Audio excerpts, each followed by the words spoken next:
Assalamualaikum warahmatullahi wabarakatuh. Pada kesempatan ini saya akan membahas mengenai bunga tunggal dan tabungan.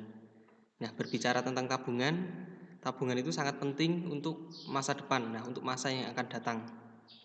Misalnya kita punya impian untuk pendidikan, untuk cita-cita lanjut kuliah atau lanjut ke jenjang yang lebih tinggi, lanjut sekolah. Nah, itu kan kita membutuhkan tabungan untuk mempersiapkan biar rencana kita itu sesuai dengan apa yang kita rencanakan sekarang.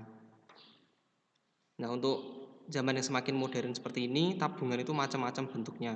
Kalau dulu kita konvensional, zaman dulu kita menabung di itu ya mungkin celengan bentuk hewan, bentuk apa, nanti kalau kita misalnya mau tabungan kita mau ambil, nah kita harus pecah dulu celengannya. Nah, tapi di zaman yang sekarang ini tabungan itu sudah macam-macam bentuknya.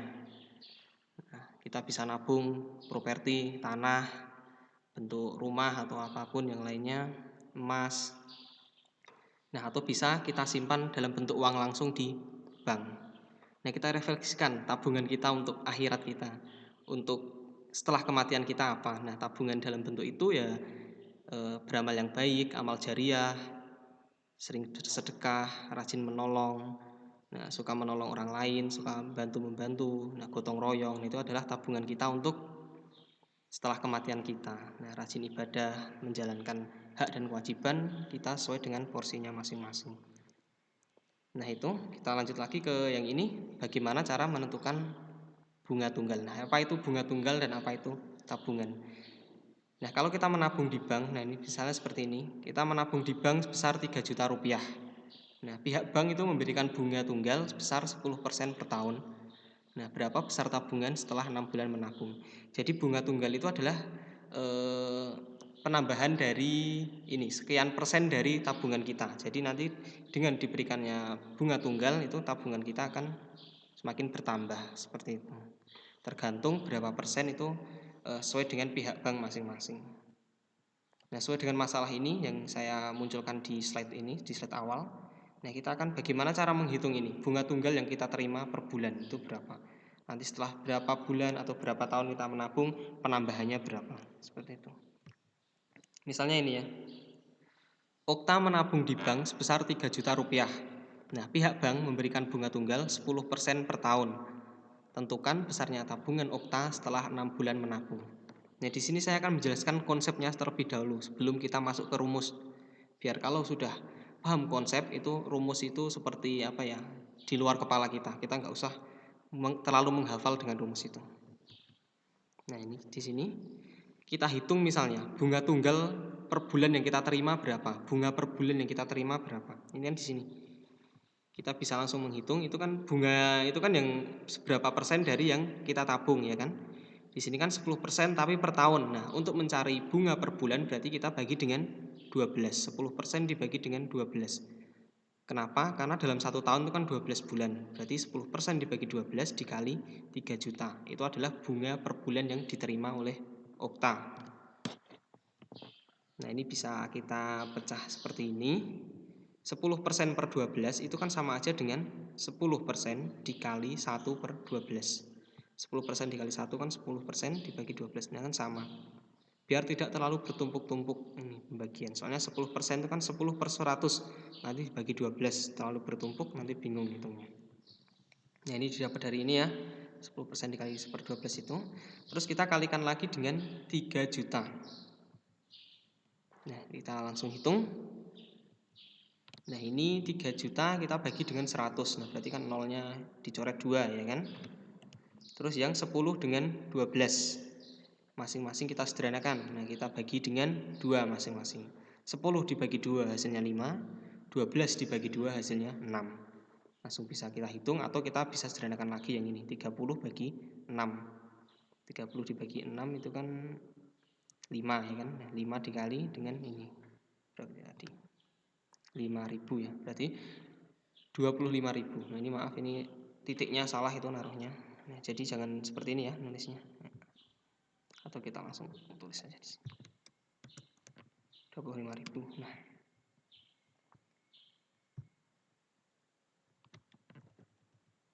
tadi penjelasannya sampai ini. Nah, jadi 25.000 itu adalah bunga yang diterima Okta per bulan. Nah, Okta kan menabungnya selama 6 bulan. Nah, di sini. Nah, berarti setelah 6 bulan menabung, itu bunga yang diterima adalah 6 dikali 25.000. Jadi dapatnya adalah 150.000. Nah, di sini yang ditanyakan adalah bunga besarnya tabungan setelah 6 bulan menabung. Berarti kan tabungan awal ditambah dengan bunga yang diterima. 3 juta ditambah ini 150.000 ya.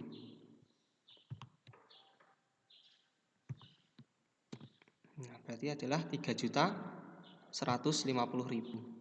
Jadi konsepnya seperti itu sebenarnya. Kita hitung per bulan dulu berapa, baru setelah itu kita kalikan. Itu ya. Nah, tapi kita langsung tarik ke rumus dari yang kasus sebelumnya. Nah, jika P% merupakan persentase bunga tunggal per tahun, maka berlaku ini. Bunga N bulan itu ya N-nya tergantung berapa bulan, N-nya misalnya 6 atau 7 atau 8 dan yang lainnya. Nah, itu adalah N dibagi 12 dikali P% dikali M0. Nah, M0 di sini adalah tabungan awal. Seperti yang tadi yang barusan coba kita refleksikan di sini. Yang barusan itu kan kita ngitungnya bunga per bulan dulu ya kan. Berarti kan 10% dibagi 12. Nah, ini kan ngitungnya seperti ini sebenarnya masih sama. 10% dibagi 12 dikali tabungan awal dikali dengan N. N-nya barusan adalah 6. Sebenarnya sama saja. Itu kalau kita langsung nyari bunga selama 6 bulan berapa gitu. Jadi ditarik rumus ya seperti ini rumusnya. Tapi yang penting kita paham dulu. Nah, ini N-nya ditaruh di sini karena ini biar pembagiannya mudah. Ini kan nanti suatu bilangan ya, biasa bilangan bulat atau yang lainnya.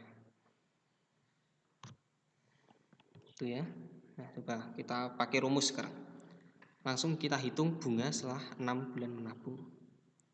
Soalnya masih sama, langsung pakai rumusnya ini.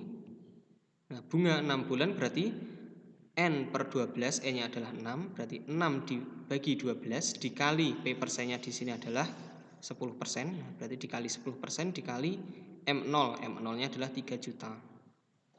Nah, ini dapat setengah dikali 10% dikali 3 juta.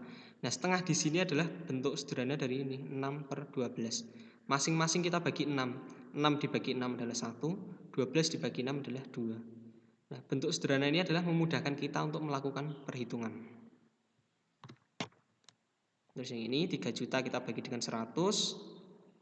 Ya. Dapatnya adalah ini. Langsung ya ini ya. Kalau misalnya mau dibagi juga boleh 10 bagi 2 kan 5 dikali ini 30.000, dapatnya adalah 150.000. Sama kan ngitungnya. Nah, tapi yang ini kan kita langsung ketemu bunga 6 bulan berapa. Sedangkan yang awal tadi adalah kita ngitung per bulannya dulu. Itu biar kalian paham konsepnya. Nah, berarti besarnya tabungannya adalah ini ya. Ini masih sama 15.000, ada kesalahan ya.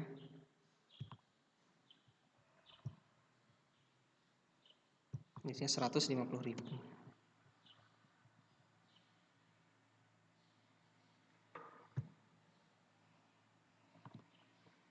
Bentar, laptopnya agak lemot. Jadi kalau misalnya tentang rumus-rumus kayak gini, biasanya laptopnya agak lemot. Jadi mohon dimaklumi.